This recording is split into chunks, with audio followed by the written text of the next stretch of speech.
Buenos días, buenas tardes o buenas noches.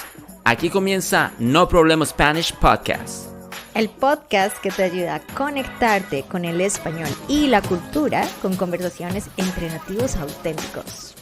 En el episodio de hoy, Mario y yo hablamos sobre nuestras propias historias, sobre nuestras razones y motivaciones para tomar algunas decisiones durante nuestra vida y te damos muchos ejemplos de cómo usar las palabras por y para hablar de esas motivaciones y las razones detrás de las decisiones que has tomado. Además, al final hicimos una comparación con estos usos en el idioma inglés para ayudarte a que entiendas un poco mejor cómo aplicarlos en las conversaciones reales. Vas a disfrutar de una conversación legítima para estudiantes de nivel intermedio y avanzado sobre diferentes temas, incluso algunos polémicos sobre las motivaciones de las personas a lo largo de diferentes etapas de su vida. Esperamos que disfrutes de este episodio, que lo compartas y nos cuentes tus propias perspectivas o nos dejes preguntas. Bienvenidos. Hola hispanautas, bienvenidos a otro episodio de No Problem Spanish Podcast. Hola Mónica, ¿cómo estás? Hola Mario, estoy bien, ¿y tú? Yo muy bien. Bueno, ¿qué pregunta tienes para hoy? Pregunta. Bueno, hoy vamos a hablar de un tema que me ha rondado la cabeza últimamente y es ¿cuáles son esas cosas que hacemos por nosotros? Porque nosotros elegimos hacerlas, Sí. como, no sé, estudiar una carrera, escoger un grupo de amigos y hasta decisiones como muy básicas, superficiales de ir a un restaurante como específico o esas cosas que hacemos para encajar en grupos, para cumplir con las expectativas de otra gente, para cumplir con las expectativas de nuestra familia, de la sociedad, de nuestra cultura. Entonces, ese es el tema que te planteo el día de hoy. O sea, básicamente vamos a hablar de si hacemos las cosas por nosotros o para los demás. Sí, si lo hacemos porque nos nace o para agradar o para no incomodar a los demás. O sea que vamos a estar hablando de decisiones. Vamos a estar hablando de la motivación que tenemos para tomar decisiones. Ok. Sí. Ok. Creo que es parte de si es una motivación interna o, aunque si es externa, no estoy seguro si fuera una motivación o sería una obligación que nos autoimponemos. Pero una obligación puede ser una motivación. Pero bueno. Una obligación puede ser una motivación. Sí, porque si yo tengo la obligación de trabajar por mi hijo, por mis hijos, esa es mi motivación. Interesante. ¿Qué son esas cosas que tú piensas que sí o sí lo hacemos para encajar desde que somos niños? Para encajar. Pensemos como desde que somos muy pequeñitos. O sea, ¿cuándo es la primera vez que...? Porque yo creo que naturalmente cuando nacemos empezamos haciendo las cosas porque queremos. Pero los bebés, por ejemplo, ellos lloran para una cosa y es para que alguien les cubra una necesidad. Entonces, un bebé que llora para que lo carguen o para que lo alimenten, no está llorando porque sí. Pero creo que sí lo está haciendo por una motivación de él. Es lo que él quiere, ¿no? Sí, pero también es para un objetivo. Ya, sí, son por las dos cosas. Es por él o por ella. Sí. Porque necesita algo, pero el objetivo es satisfacer una necesidad. Ok. Entonces, y de hecho se ha demostrado que los niños nos pueden manipular. Claro, con el llanto. Porque una vez aprenden que si lloras, y si llora y llora, pues lo voy a levantar de la cuna. Sí, como que hay una causa-efecto, o sea, como que se da cuenta de cada vez que hago esto, obtengo esto. Entonces él sí lo está haciendo por él. Sí. Sí, realmente es súper... los niños tienen eso, ¿no? Que son súper egoístas, ellos solo piensan en ellos mismos. Pero a eso, creo que es eso, o sea, ahí todavía no ha entrado en un contexto social fuerte como la escuela o como la guardería. ¿Dirías que cuando somos niños estamos en el por o en el para? ¿Estamos haciendo las cosas porque las escogemos o solamente para agradar a nuestro contexto? ¿O sería una mezcla? Yo creo que es una mezcla, porque el niño está pensando solamente en sí mismo, quiero esto, y realmente cuando le quieres agradar o cuando el niño le quiere agradar al maestro o le quiere agradar a alguien más, es porque el maestro o ese alguien más le va a dar algo de vuelta. Entonces, si yo le hago caso a mi mamá de pronto me lleva a comer helado el fin de semana. Claro. Y el maestro me va a dar una buena calificación o un punto, un sticker, un premio, lo que sea. No, y uno de niño lo sabía, ¿no? O sea, no sé exactamente cómo lo empieza a descubrir uno, pero sí hay algo como de cuando uno quiere un dulce o cuando quiere que le compren algo, como que nomás cambia el tono de voz, ya lo hace como ser. Yo me acuerdo que yo usaba mucho el ¿será que tenemos? Oh, si te alcanza, podríamos. Sí. Pero no es algo como que esté exigiendo. ¿Sí? Es sutil. Sí, es muy sutil. Pero mira que está la combinación. Lo quiero por mí, pero sé que para conseguirlo, tener ciertos comportamientos. Sí. Para que digan, oh, qué lindo, toma. El problema es que hay personas que no maduran y se quedan en hago las cosas por mi propio beneficio. Aunque, por ejemplo, hablando, algún día escuchaba, no me acuerdo, creo que fue un podcast, pero no me acuerdo cuál. Estaba escuchando que cuando haces obras de caridad o cuando haces todo este tipo de trabajo como comunitario. Sí, o cuando te ofreces a hacer algo por alguien más, realmente también lo haces por ti mismo y que no está mal. Sí, ¿no? No está mal sentirse bien por ser... Haciendo el bien. Exacto, por ser una persona humanitaria. Entonces, decía, si usted quiere, por ejemplo, hacer, digamos que no tengo en mi hoja de vida voluntariado, piense que no lo hace solamente por los demás, no lo hace por ayudar, sino también lo está haciendo por usted mismo, por sentirse bien. O sea, si eso le da un sentimiento de satisfacción o lo hace sentir bien con usted mismo, está bien que lo haga. Pero si la motivación es netamente por quedar bien o por ganar ahí sí, la recomendación en la hoja de vida, ahí es donde viene la pregunta. No sé si has visto, ahorita está muy de moda como este tipo de contenido altruista. Hago altruista porque, pues, sinceramente, tendrías tú que conocer a la persona, entrevistarla y saber, pues, cuál es su motivación verdadera, si va más allá de los seguidores, si va más allá del reconocimiento, o realmente está capitalizando las redes para algo que realmente sí logre un cambio, aunque sea un cambio de conciencia, no que todo el mundo vaya a empezar a hacer lo mismo, pero digan como, qué bien es hacer ese tipo de cosas. Pero mi punto va a que ese tipo de contenido a mí siempre me cuestiona o sea, lo está haciendo porque de verdad tiene esta motivación de ayudar y esta es su forma de mejorar el mundo, o para conseguir más exposición, tener más alcance, ganar reconocimiento. Aunque, de hecho, y es un creador de contenido colombiano que se llama Camilo Cifuentes. Sí. Lo interesante del tipo es que siempre tiene una cámara en perspectiva de primera persona. Es decir, nunca le hemos visto la cara. La gente no sabe cómo luce. Se escucha su voz.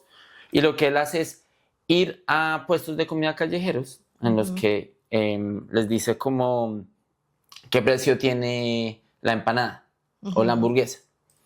Ellos dicen, y compra una inicialmente. Y después les bota un número como, bueno, entonces deme 50 para llevar. Entonces, obviamente, la reacción de la gente primero es sorpresa, porque primero es como, piensan que es una broma. Sí. Entonces les dicen, ¿en serio? Sí. y él siempre lleva como una caja para que le pongan todo eso. Y le preguntan, bueno, ¿y por qué quiere comprar todo eso? Y el tipo lo que hace es, después de haberlas comprado, va y busca habitantes de la calle y empieza a repartir la comida. Entonces, como que hace muchas cosas muy buenas Sí. en ese momento. Y lo otro es que a veces le dan como un precio, ¿no? Entonces, no, cada empanada vale, yo qué sé, 2.000 pesos, digamos $1. Deme 40, ¿cuánto es? Entonces, él mismo saca las cuentas y dice, o sea que son $100. Y lo hace como a propósito, hace la cuenta como exagerada para darles más dinero. Ujú. Nunca mostrar la cara. Creo que le han hecho entrevistas, pero lo mismo, como que la oculta. Ok. Entonces es uno de esos... He visto mucho ese contenido donde se muestran la cara y hoy vamos a regalar bla, bla, bla. Pero de este personaje como tal, sí me llama mucho la atención que no esté dispuesto a mostrar la cara. Sí. Pero ahí sí, lo hace por o para. ¿Sí? Es muy difícil creer como que lo hace sin ningún interés por lo que te acabo de decir. Finalmente, cualquier cosa que tú haces por beneficencia, por, ¿cómo se llama esto? Por solidaridad, por altruismo, como quieras llamarlo, al final se trata de ti mismo. Y está bien, ¿no? Pues ni está bien ni está mal. Así es. Porque si tú haces una beneficencia, beneficencia se llama beneficencia. Beneficencia. Si tú haces un acto de amabilidad Ok. por otra persona Ujú. y te sientes bien, pues es real. Por eso digo que está bien, porque por lo menos la motivación, más bien, la consecuencia genera bienestar en alguien más. Sí. Entonces puede empezar desde un lugar muy egoico, Ujú. pero al final o sea, otra cosa sería como que, no, para el video voy a hacer que te doy plata, pero apenas apague la cámara me devuelves el dinero. ¿Sabes Eso por sería qué? otra cosa. ¿Sabes por qué? Yo creo que, y yo no sé si los hispanautas Ujú. y nuestra audiencia que está escuchando esto esté pensando, yo sí les creo, yo no les creo, no sé, yo siento que como que hay un sentimiento generalizado de desconfianza con esas cosas, pero sabes, ahorita que tú estabas hablando, yo estaba pensando, pero ¿por qué? ¿Por qué uno siente desconfianza? Y me parece que, por ejemplo, vivimos en una cultura donde la política, Ujú. yo a los políticos, yo soy de Colombia, a los políticos colombianos, no les puedo creer que hacen las cosas desinteresadamente, aunque ellos deberían ser los más desinteresados, Ujú. porque ellos son los representantes de las personas y son los que están poniendo la cara y tomando las decisiones buscando el mayor interés para los ciudadanos. Ujú. Pero cuando tú vas a ver en Colombia cómo manejan, miremos nomás el tema Pablo Escobar, Ujú. que hay personas en Colombia que aman a Pablo Escobar porque les regaló casas, les regaló una cosa, les regaló la otra. ¿Pero por qué? Ujú. ¿O para qué? Ujú. Entonces, Pablo Escobar se metió a la política, él quería ser gobernante o hasta presidente, creo que incluso estaba pensando. Y el tipo lo que hizo fue ganarse al pueblo regalándole cosas. Y muchos de los políticos que conocemos, no a nivel presidencia, pero sí a niveles más bajitos como esa jerarquía, los políticos que le dan a la gente, les dan tamales, les prometen Entonces cosas, dirías les dan tú que comida. estamos como Pero muy... espérame un momento, Ok. yo creo que eso que uno ve y que después el político, listo, me gastaste el tamal del desayuno, yo le doy mi voto, porque la gente en Colombia a veces hace eso, le dan el voto. Sí, Y este tipo sube. sí. Y el tipo lo que está haciendo es que, bueno, se volvió senador o lo que sea, y ganan unos salarios que después en las noticias dicen, el senador que se gana, no sé, 40 millones de pesos y se los gastó en no sé cuántos carros blindados y no sé qué, y está pidiendo aumento cuando el salario mínimo del... Ven, del de pero a es pie- que creo que nos desviamos demasiado. Espérame, pero déjame terminar el punto.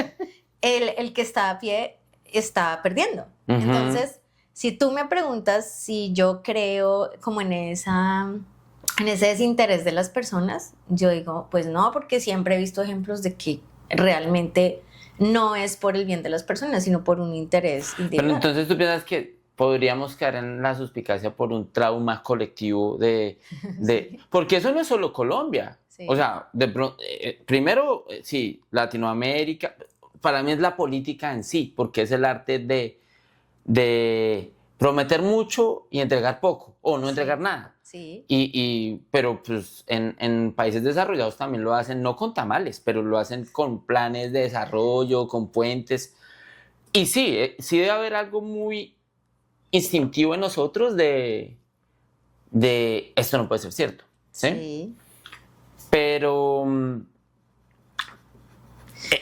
a mí me parece que también hay un fenómeno de redes sociales con alguien como MrBeast, Sí. que fue de los primeros que empezó voy a regalar $20,000. Y, de hecho, el tipo creo que puso como una reserva de agua, le dio como hizo como todo el acueducto o el sistema de agua en un pueblo o en África. Ujú. Y era una cosa como que el pueblo le había estado pidiendo al gobernante hace muchos, muchos años. Y no, eso está imposible por el terreno, no sé qué. Y MrBeast va y lo hace. Ahí vuelve y juega. Uno puede decir, pero debe ser, o sea, ese trauma colectivo del desconfiar. Pero tú vas a ver, para ese punto MrBeast ya era MrBeast. Ujú. Sí, o sea, no. Sí, habría que ver Y- en sus inicios si la primera vez que lo hizo por el bien común, porque de verdad quería ayudarle a alguien, o porque dijo, voy a ver si esta idea me sube seguidores. nada Pues, más. pues mira que de hecho lo veía la otra vez y los dos videos menos virales y con menos likes sí, o sea, los dos peores videos de MrBeast, si es que existe peores videos de MrBeast, son dos en los que solamente está entregando y entregando y ayudando. Entonces Ujú. como que también lo pone uno a pensar como que, no, eso no llama tanto la atención. Pero bueno, y vamos en la niñez. Yo pienso que la siguiente etapa Sí. es donde más nos movemos hacia el para encajar, que es la adolescencia. ¿Será que sí? Bueno, para encajar con el En grupo casa de tal vez amigos no. y para diferenciarse de la casa, porque yo creo que en la adolescencia como uno está tratando de romper moldes y Ujú. encontrarse, y Ujú. por eso viene la rebeldía y esas Ujú. cosas, yo creo que en la adolescencia hay decisiones que se toman más cuando es referente a la familia, Ujú. para romper y para diferenciarse, para separarse Sí. del grupo.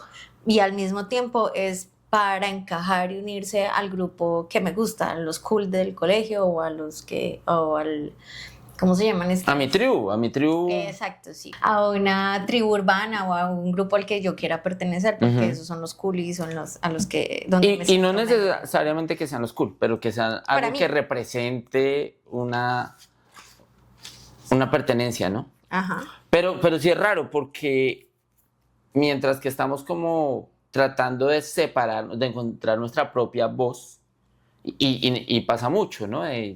No me quiero vestir como todo el mundo, quiero ser diferente, pero encuentro una tribu y pues todos nos vestimos igual, todos escuchamos lo mismo.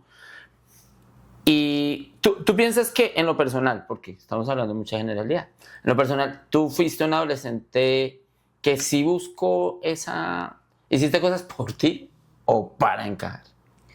Yo siento que yo no soy mucho de encajar y nunca lo he sido.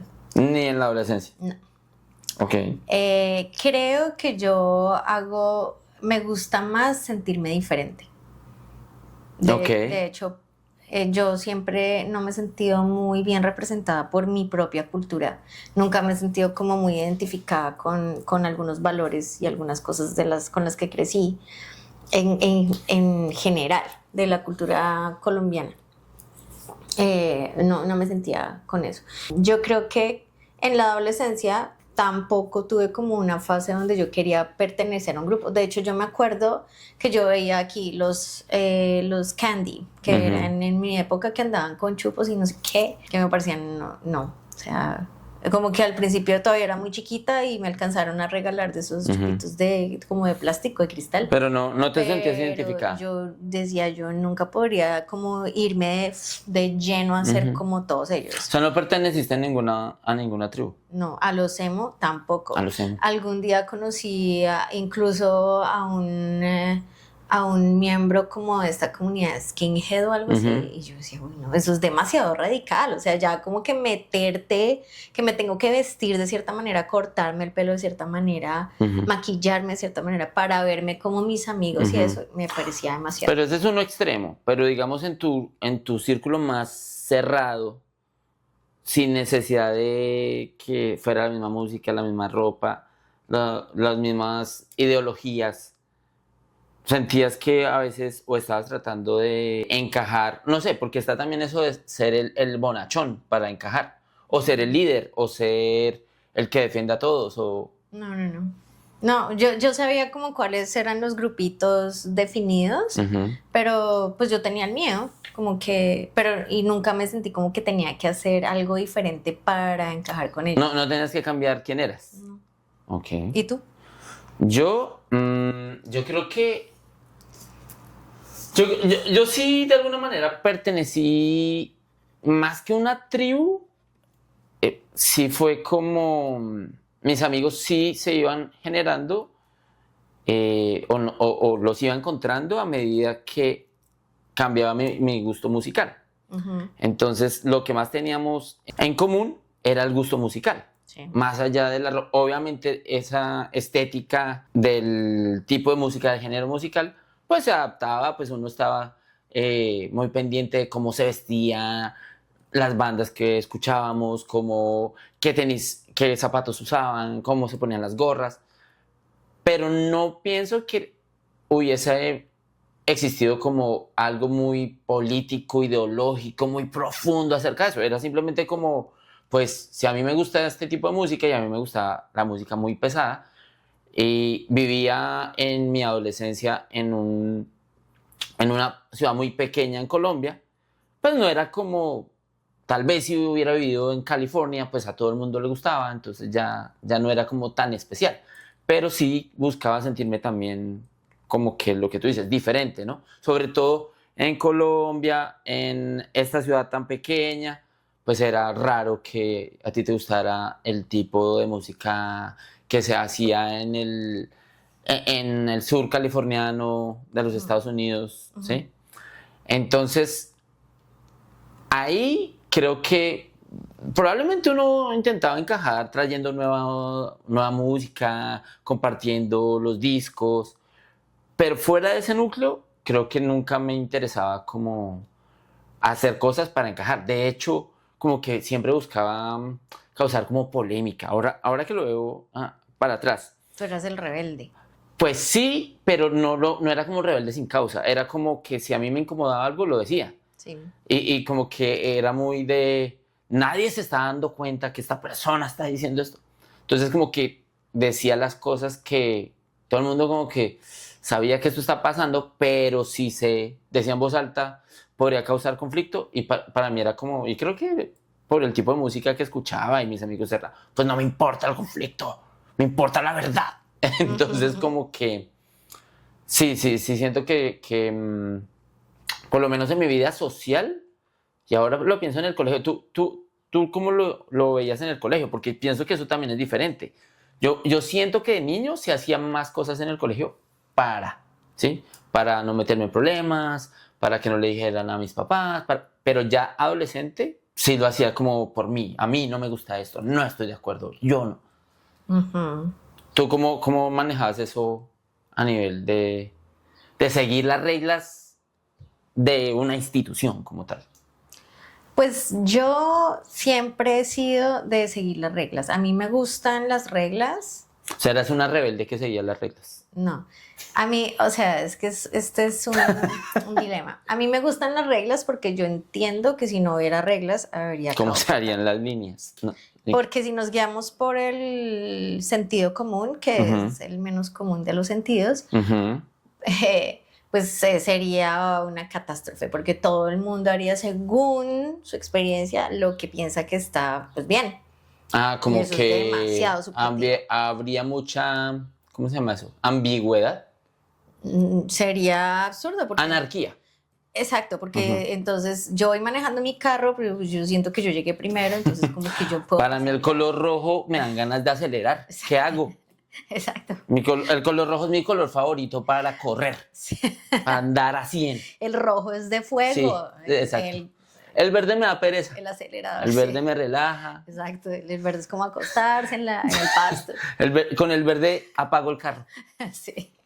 Entonces, me parece que si no hubieran reglas sería un caos total. Y ya dentro de mi profesión, pues yo soy profesora. Entonces yo entiendo que si yo no les doy una regla a mis estudiantes, unas reglas a mis estudiantes, ellos no van a entender qué tienen que hacer y yo voy a ser la que me voy a estresar. Entonces lo hago por mí. Ah, ok. Pero ya yo dentro de las instituciones, pues entiendo que hay unas reglas. Ah, ya hablas es como, ya como maestra. No, no, no, no. Ah, ok, ok. Siempre he sentido desde el colegio, siempre he sentido que hay unas reglas, pero a mí siempre se me ha hecho que las reglas podrían romperse y que hay reglas que hay que romper porque son reglas estúpidas. Hay reglas o como que doblarlas, ¿no? O sea, no romperlas, pero se pueden doblar. Un poquito. En ciertos casos muy específicos y obviamente sin perjuicios. O sea, porque es que hay gente que quiere romper las reglas porque sí, porque no quiere hacer caso y no le parece y ya. Y rompiendo la regla no hace nada. O sea, no es como que se inventó algo súper... Sí, no está contribuyendo a nada, solamente está contribuyendo al desorden y llamando la atención y bueno. Entonces, ahí, pues creo que no vale la pena. Pero a veces, cuando rompes la regla y si estos grandes figuras de la historia no hubieran roto ciertas reglas, no sabríamos de ellos. Escuchaba precisamente esta mañana que una de las características de los héroes en las historias es que son, es que eso en español sí suena raro. ¿Qué? Rompedores de reglas. Rule breaker, quebrador. Pero mira que la frase casi no existe. O sea, no hay un rule breaker en español. Bueno, ¿Un romperreglas? Sí. Un irreverente, tal vez. Tal vez. Sí, Un irreverente. no le tenemos un nombre como tal, sino que decimos, no le gusta seguir las reglas. Okay. Una de las características de los héroes es que rompen o tienden a romper reglas, pero reglas que al final van a traer un beneficio colectivo, un beneficio más grande de lo que supuestamente la regla protegía. Pero volviendo a eso, entonces tú dices en tu adolescencia, ¿sí fuiste una romperreglas o no? Sí, algunas cosas, pero no porque sí, o sea, yo no siento que rompía las reglas porque sí, ya, yo no creo que las reglas sean absolutas. Yo siento que todas las reglas pueden como... Depende. Lo que pasa es que yo decido cuándo la rompo o cuándo no. Ok.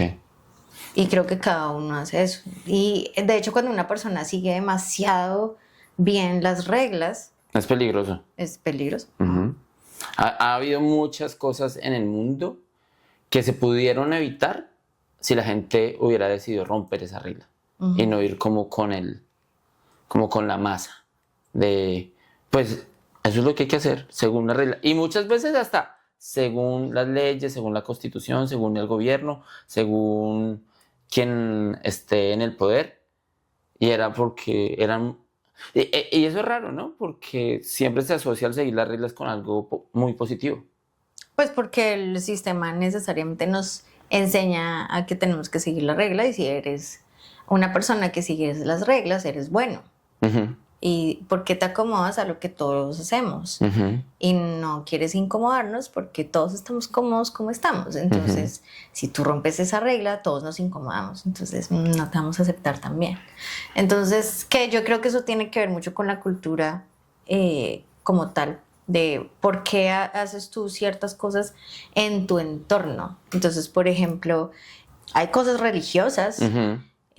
no más un tema no tan serio como la religión. Digamos en Colombia la Navidad. ¿A qué te refieres? Que un tema no tan serio como la religión. Pues que esas discusiones de religión suelen generar unas polémicas y porque todo el mundo, o sea, yo no me puedo meter a hablar tan abiertamente de la religión. Pero entonces sí es muy serio. Sí, por eso quiero hablar de un tema que no sea tan serio como el de la religión. Ah, yo te entendí. Y hablando de un tema que no es tan serio como la religión, Ah, entonces dije, no, pero la religión sí me parece que es muy serio para mucha gente y para... me refería a la Navidad, por ejemplo, que Ok. tiene que ver, pero que no es Ok. tan drástico el tema. Creo que, por ejemplo, en Colombia antes era más tradicional hacer novenas. Ujú. Entonces, las novenas son una tradición en las que por 9 días, por eso se llaman novenas, se reza o se ora una serie de plegarias a Ujú. diferentes figuras de la religión, la Virgen, Jesús, San José, bueno, todo el mundo. Ujú. Se les reza y todos tenemos que ir a la casa de alguien. Ujú. O bueno, no tenemos que, pero hay mucha gente que se organiza, entonces para no rezar solamente en mi casa, sino que con los vecinos vamos Ujú. hoy a tu casa, mañana a la tuya. Eso se ha ido perdiendo, Ujú. no todo el mundo lo hace, pero yo me acuerdo que cuando yo era pequeña me llevaban a rezar la novena y yo no entendía qué estaba haciendo, ¿sí? Pero lo hacías. Claro, entonces uno lo termina haciendo porque sí, y creo que hay muchas personas que van creciendo y pues lo siguen haciendo porque sí. Y lo estás haciendo para encajar, pero no porque realmente quieras. Creo que lo haces más para no desentonar, para no desencajar. Más que no quieres pertenecer ahí, pero no quieres como sobresalir de, "Ah, ¿tú por qué no estás haciendo esto? Porque te verías como raro. Pues si todo el mundo lo hace, Sí, si yo no lo hago, voy a quedar como que estoy siendo raro. exacto. Sí, mira que las tradiciones sí son como muchas, sí están muy ligadas al para encajar, para ser aceptado, para no desentonar. Y mira, Y no porque lo creo así, porque me identifico, porque me nace. mira que, por ejemplo, en Colombia hay una tradición que a mí no me gusta, que es saludar de beso en la mejilla a todo el mundo. Ok. Y a veces como que no conoces, o sea, si la persona me da una buena impresión ahí en el momento y como que me han hablado de la persona, es como bien, Sí. pero a veces ni se conocen ni nada, les Sí, cayó es la mal, primera vez. les caen mal. Y cuando se Les cae. bye. Y yo, no. O viene un señor que nunca he visto, no sé qué, y me dice, Sí. Entonces le presento al tío de. sí, y va a saludarme a eso. Y yo soy como, no, gracias. Y eso se ve grosero, como Pero sí lo hacías. odiosa. Pero sí Sí, lo hacías. sí. De. ¿No? Sí, ¿no? Y nunca te pasó como. Uy. Pues claro, Ok. claro, ahí es donde, pero porque Mónica es como odiosa. Ujú. Pero es porque yo no estoy de acuerdo que me toque a alguien que nunca he visto, que no conozco y no tengo ningún lazo afectivo. Ujú. O sea, la gente lo hace porque sí, Sí, porque ya está como en el. Como en el en el. ADN de la gente, Bueno, de la cultura. sí, como esas cosas de. ¿Por qué se hace eso? No sé. Siempre. Hay un cuento así, ¿no? De por qué. ¿Cómo era? Que una niña que siempre le cortaban los bordes del pan, el pan tajado. Sí. Entonces, alguna vez la niña le pregunta a la mamá, ¿por qué siempre le quitas los bordes al pan? Y la mamá le dice, no sé, así lo hacía tu abuela para mí. Entonces van y le preguntan, abuela, ¿tú por qué hacías eso? No sé, así lo hacía mi mamá también para mí. Sí me Y enseñaron, cuando sí. empiezan a ir más atrás, se dan cuenta que era que la persona que empezó con todo esto tenía un sartén muy pequeño que si no le cortaba los bordes al pan, el pan no cabía. Pero era eso. Pero todas las generaciones siguieron haciéndolo sin saber por qué. De hecho, hay un experimento, creo que lo hicieron con monos o algo así, Ujú. que les ponían dentro de la jaula, al final de una escalera, les ponían creo que una banana. Y cuando algún mono intentaba subirse, les echaban agua. Cuando iban por las bananas. Cuando iban por la banana, Ujú. todo, les echaban agua y les echaban agua. Y un día entraban a un mono nuevo. Y el mono pues nunca había estado en la jaula. No sabía la dinámica. Entonces él entraba y veía la banana allá arriba, pues una banana.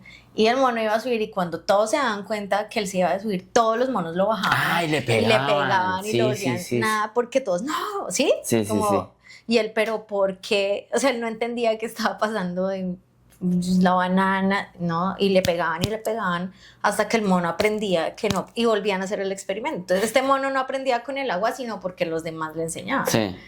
Entonces creo que es lo mismo que tú estás diciendo. De hecho, ya me acordé. Eso fue un video en YouTube que vi de un tipo haciendo un experimento en una sala de espera. Ah, que les ponen como una campana, una alarma y todos se paran cuando suena eso. Y van llegando nuevos pacientes, ¿no? Sí, y se sientan y empiezan a ver que todo el mundo se pone de pie. Y ellos, ¿pero por qué? O sea, sí, al principio miran. Sí, Yo no me acuerdo.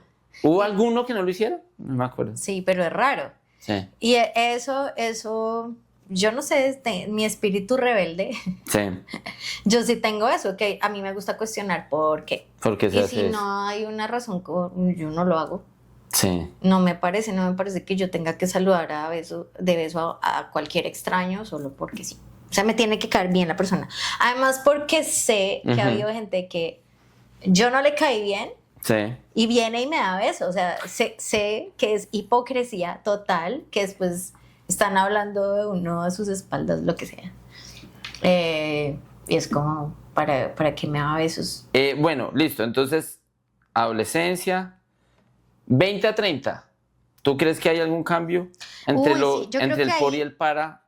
De por qué lo hacemos, para qué lo hacemos. Ahí sí creo que una de las decisiones que lastimosamente nos hacen tomar como muy rápido y muy sin el tiempo y la preparación que uno debería es si quiere ir a la universidad o no, qué carrera estudiar, sino que, por ejemplo, en mi caso fue como necesitas estudiar ya y no vas a parar y ya necesitas la elección de una carrera. Entonces, y a mí no me dieron opción, a mí no me dijeron, ¿usted quiere estudiar o no? No, me dijeron, tiene que entrar a la universidad, sí o sí. ¿Qué va a estudiar? Yo no sé. Y ya el último año como que yo era buena para entonces como que le va a ir bien en administración, preséntese a administración. Y yo me presenté a administración no sé por qué, como por escuchar a los demás, pero no porque era lo que a mí realmente me gustaba. Yo no sabía qué quería, no sabía qué me gustaba. Sabía más o menos en qué era buena, pero realmente no me entendía lo suficiente para además porque se lo venden a uno, o bueno, creo que uno piensa que eso es lo que va a hacer toda la vida, ¿sí? Como que vas a entrar a la universidad y eso eres y ya. A mí me parece que también está conectado, sobre todo en nuestros países, a la dificultad o el privilegio que es estudiar una carrera en nuestros países. Sí. Entonces es una cosa que vas a hacer una vez, porque este esfuerzo no lo vamos a volver a hacer. O es tan difícil que no estoy pensando como vas a tener 3, 4. Entonces, creo que en el afán de encontrar como ese refugio, como esa eso que te va a proteger de lo difícil de tener un salario y conseguir el dinero para esto y para lo otro, bueno, tienes que pensar algo que te vaya a dar dinero, algo, y pues no sé, normalmente la gente que dice que estudió algo porque alguien más le dijo, ese alguien más, esa otra persona no estudiaba eso o nunca estudió, entonces no sabía. Aunque está el caso de las familias donde todos han sido médicos, entonces tú tienes que ser médico. Todos han sido maestros, tú tienes que ser maestro. Yo no sé, es difícil, por ejemplo, para mí entender a alguien que estudia algo solamente porque sus papás les dicen. Eso para mí me hace cuestionar mucho a la persona. No es mi lugar, yo no soy quien para juzgar a nadie. Pero a mí me hace pensar mucho sobre la persona. ¿Qué otras cosas ha hecho? El carácter de alguien que dice, pues me quedo sin tu dinero, sí, porque obviamente eso es difícil. Si yo he crecido toda la vida en la casa de mis papás que me mantienen, me dan plata y generalmente son familias adineradas que tienen cierto estatus y te dicen, no, pues su carrera es tal, tiene que ir a estudiar porque aquí ya todos decimos cuál es su carrera. O en esas culturas donde casan a las mujeres con ya te escogí al esposo, ya te cogí a la esposa.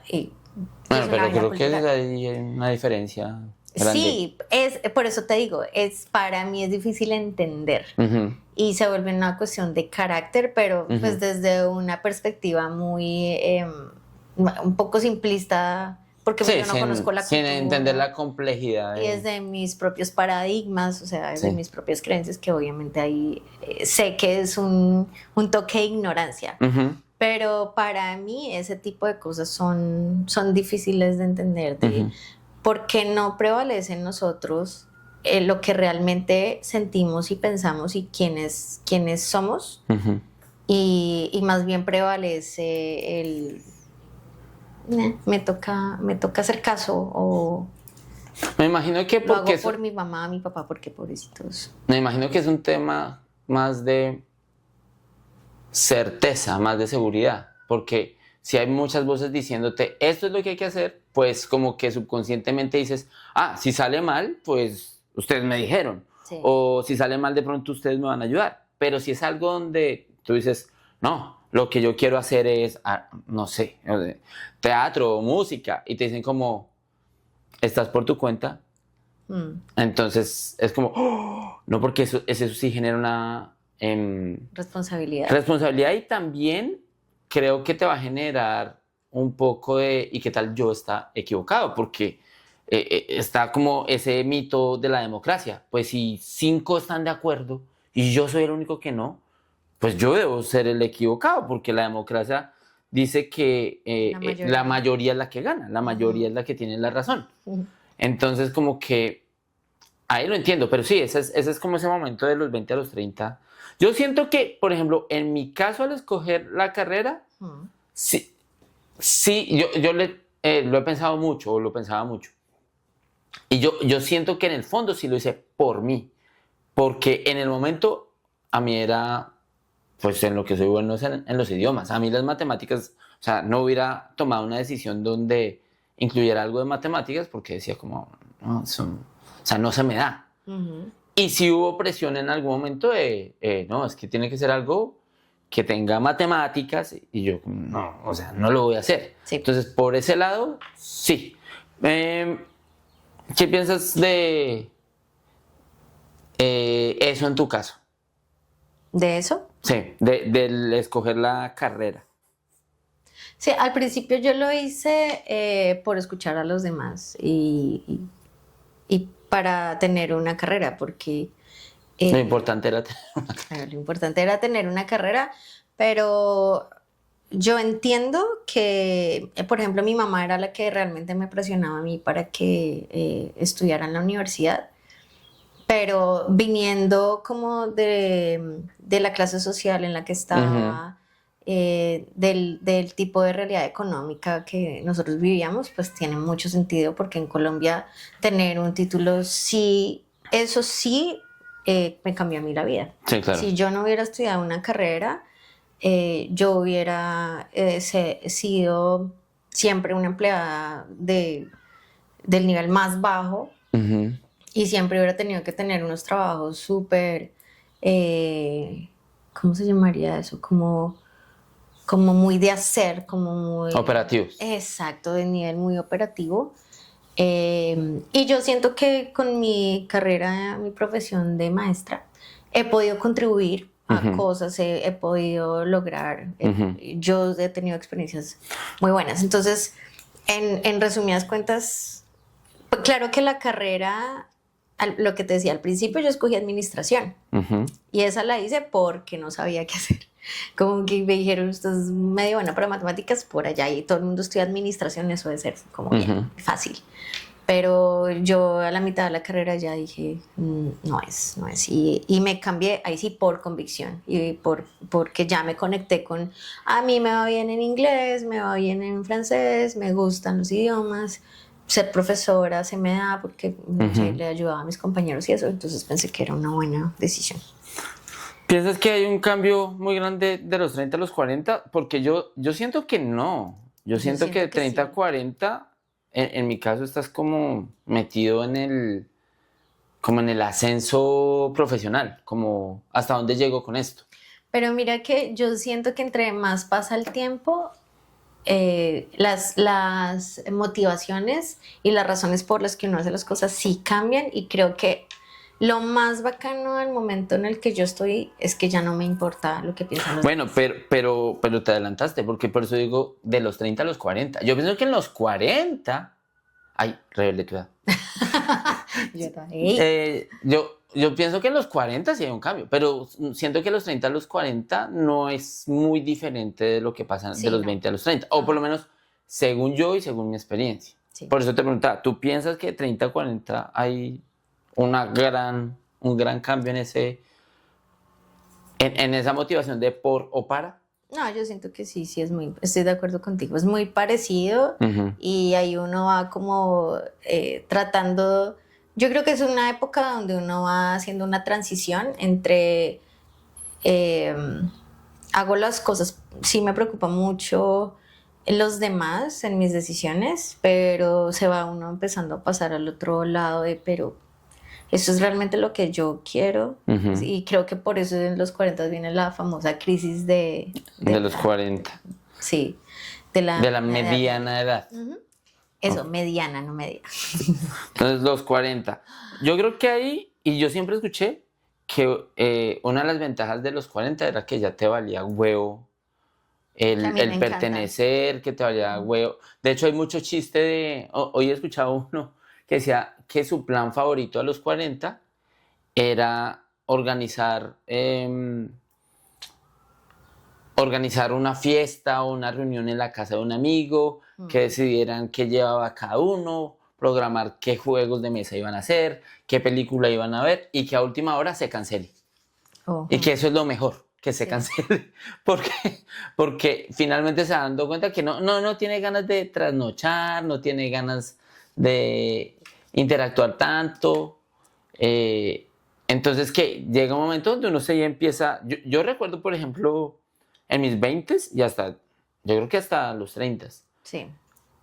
pensar en que un viernes en la casa era como, "Ush, qué semana tan aburrida. Sí. Algo estoy haciendo mal en mi vida porque es un viernes, son las 6 de la tarde y estoy en la casa. Sí. Me envejecí.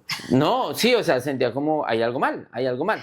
Sí. Y ahora es como que al contrario, pero no es ni siquiera como, no, es que no tengo energía.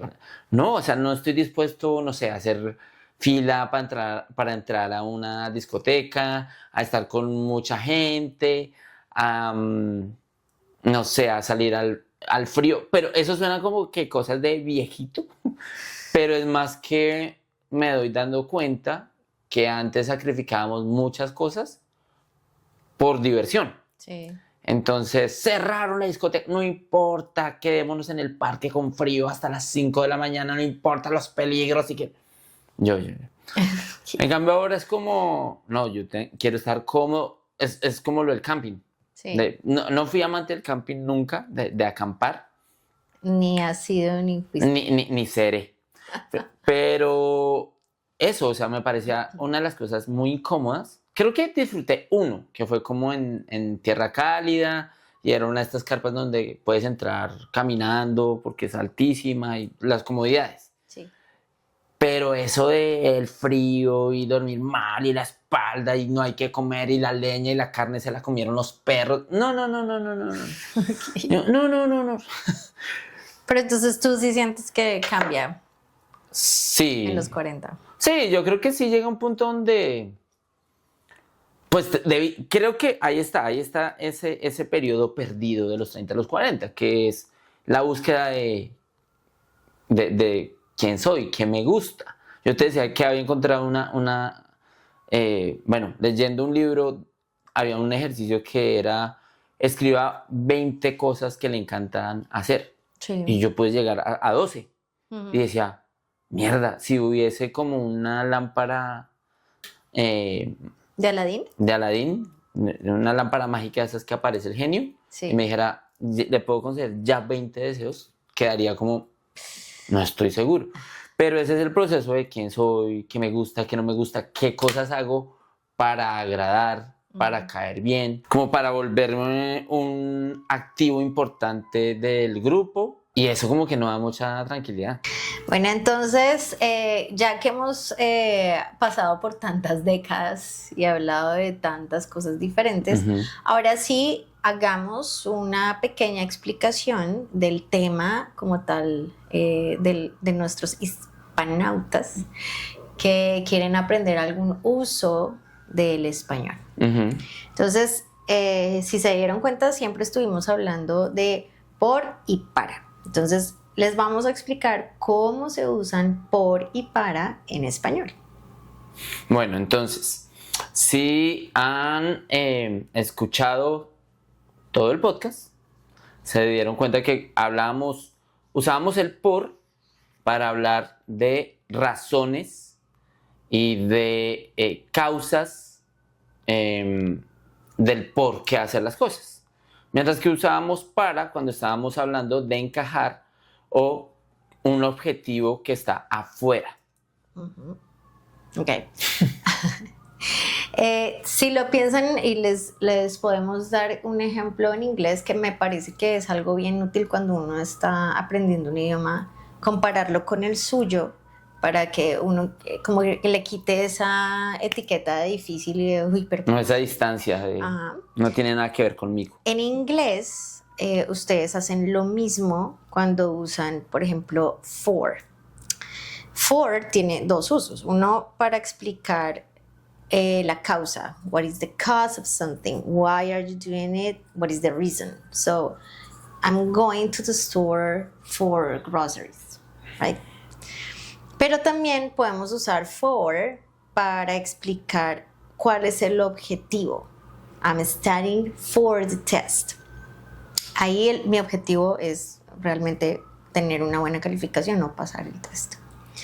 Eso cuando es un sustantivo, un noun, for the test. Pero en inglés adicionalmente tienes to. I'm studying to pass the test. Entonces, como usas una acción, pass, it's a verb, so you use to.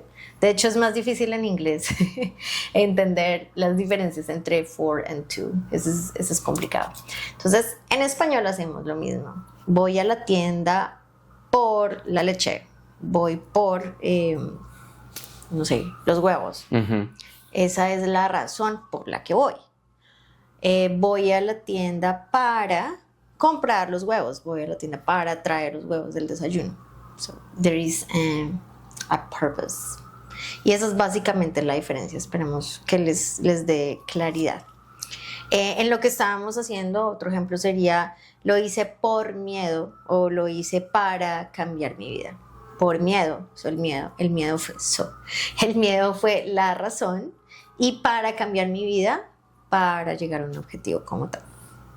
Entonces, esos son la explicación de por y